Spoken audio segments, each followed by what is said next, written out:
Selamat pagi, sobat investor dan rekan-rekan bisnis di seluruh Indonesia. Senang sekali saya Rudi Sembiring Meliala bisa kembali menyapa Anda pagi ini.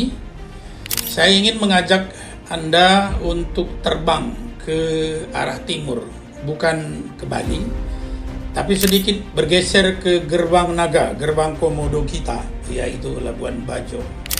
Banyak orang bilang Labuan Bajo itu Bali baru. Tapi menurut saya istilah itu kurang tepat. Labuan Bajo hari ini punya karakter sendiri. Di tahun 2026 ini kita melihat Labuan Bajo bukan lagi sekedar wacana destinasi super prioritas. Pertanyaannya, apakah Anda sudah terlambat masuk untuk berinvestasi di Labuan Bajo? Atau justru ini momentum emasnya?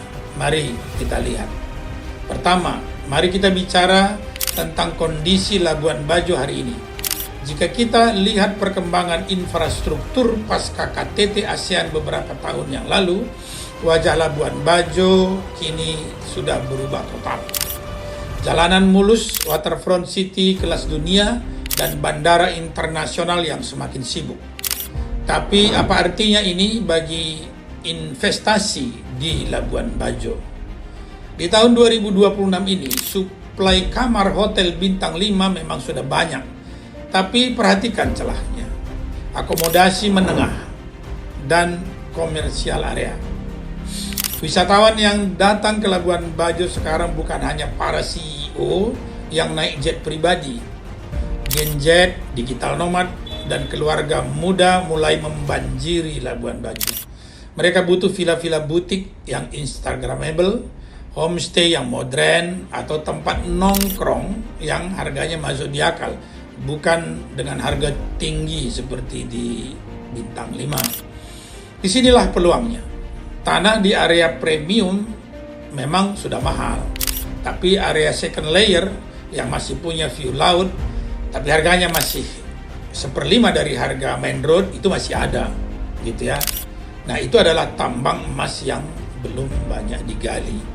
Namun sebagai orang yang bergerak di bidang hukum dan di bidang properti, saya harus mengingatkan satu hal krusial. Yang pertama, topografi dan legalitas. Labuan Bajo itu konturnya berbukit. Membeli tanah di sana tidak semudah membeli tanah datar seperti di Denpasar. Anda harus hitung biaya cut and fill, biaya pondasi, dan ketersediaan air bersih. Jangan sampai tergiur harga murah, tapi biaya pembangunan membengkak bisa sampai 300%. Kedua, masalah sengketa lahan di Labuan Bajo. Ini masalah klasik di Labuan Bajo. Tumpang tindih kepemilikan masih sering terjadi. Disinilah pentingnya due diligence.